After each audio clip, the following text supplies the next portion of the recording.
السلام علیکم. میں ایک کتاب ابھی پڑھ رہا تھا اور اس پہ میں نے ایک واقعہ پڑھا اور وہ واقعہ اتنا زیادہ دل پر اثر کرنے والا تھا کہ مجھ سے رہا نہیں گیا اور میں نے سوچا کہ میں دوستوں کے ساتھ ابھی شیئر کروں.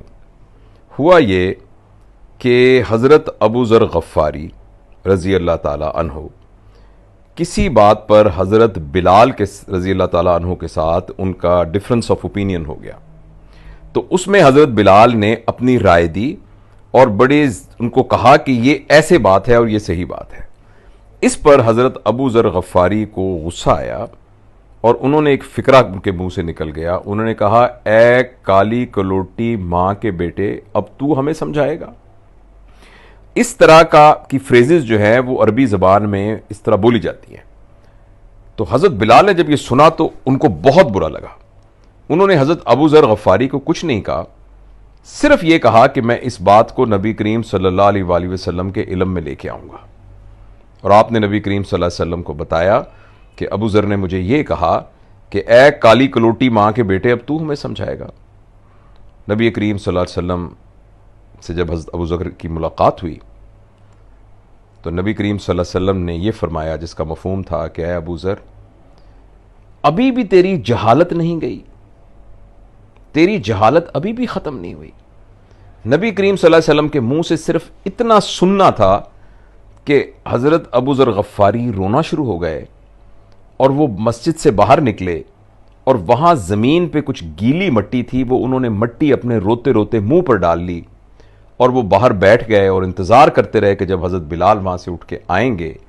اور جب حضرت بلال آئے تو انہوں نے کہا کہ اے بلال، میں اس وقت تک یہاں بیٹھا رہوں گا جب تک تم اپنے پاؤں کے نیچے میرے اس مٹی والے منہ کو نہیں رونتے، جب تک مجھے میرے کیے کی سزا نہیں ملے گی، جب تک تم میرے منہ کو روندو گے نہیں، اس وقت تک میں یہاں سے نہیں اٹھوں گا.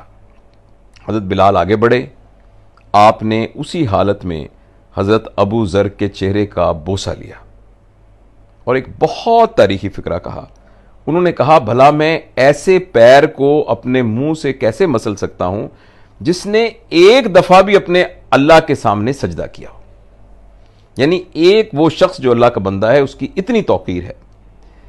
تو میں یہ شیئر کرنا چاہتا تھا کہ یہ ہیں ہمارے اسلاف اور یہ ہیں ہمارے بڑے اور یہ ہے اخلاقیات کا معیار اور یہ ہے معذرت کرنے کا معیار اور معافی مانگنے کا معیار اور معاف کر دینے کا ظرف. ہم اپنی زندگی میں دیکھیں اور خاص طور پر ارد گرد جیسے آج کل ہمارا میڈیا کے زیادہ ہونے کی وجہ سے اور یہ جو پولیٹیکل ہمارا نظام ہے اور جس میں ایک دوسرے کی ٹانگیں کھینچنا اور ایک دوسرے کے خلاف بد کلامی کرنا، گالی گلوچ کرنا، کریکٹر اسیسینیٹ کرنا، آپ دیکھیے کہ کتنا زیادہ نامناسب ہے اور کس قدر اپنے اسلاف کی تعلیمات سے انحراف ہے. تو یہ میں نے واقعہ پڑھا تو میرا دل چاہا کہ میں تمام دوستوں کو یہ ریکویسٹ کروں کہ ہم بھی اپنا دل بڑا کریں. ہم بھی ایک تو گفتگو کرتے وقت احتیاط کریں، ہم وہی ہیں جو کچھ ہم منہ سے نکالتے ہیں، تو ایک تو اس بارے میں بڑا احتیاط کریں. ایسا فکرہ جو کسی کا دل توڑ سکتا ہے، وہی بات جو آپ کہنا چاہتے ہیں بغیر دل توڑے بھی یہ بات اس تک پہنچائی جا سکتی ہے. اور دوسری بات یہ ہے کہ ہمارے اندر معافی مانگنے کا حوصلہ ہونا چاہیے اور ہمارے اندر معاف کر دینے کا حوصلہ ہونا چاہیے. ہم سمجھتے ہیں کہ ہم لوگوں کو میرٹ پر ٹریٹ کریں گے، ہمیں لوگوں کے ساتھ رحم کے ساتھ ٹریٹ کرنا پڑے گا. اور میں یہ سمجھتا، اگر ہم یہ کہیں کہ بھئی میں جو ہوں میں تو اصول کے مطابق ہوں، مجھ سے کوئی بے اصولی کرے گا میں بالکل برداشت نہیں کروں گا، تو میرا اور آپ کا ظرف، میرا اور آپ کی سکل، میرے اور آپ کا جو معیار ہے وہ تو پرکھا ہی اس بات پہ جائے گا کہ جو اچھا نہیں تھا اس کے ساتھ ہم نے کیسا سلوک کیا. تو یہ بات میں آپ کے ساتھ شیئر کرنا چاہتا تھا.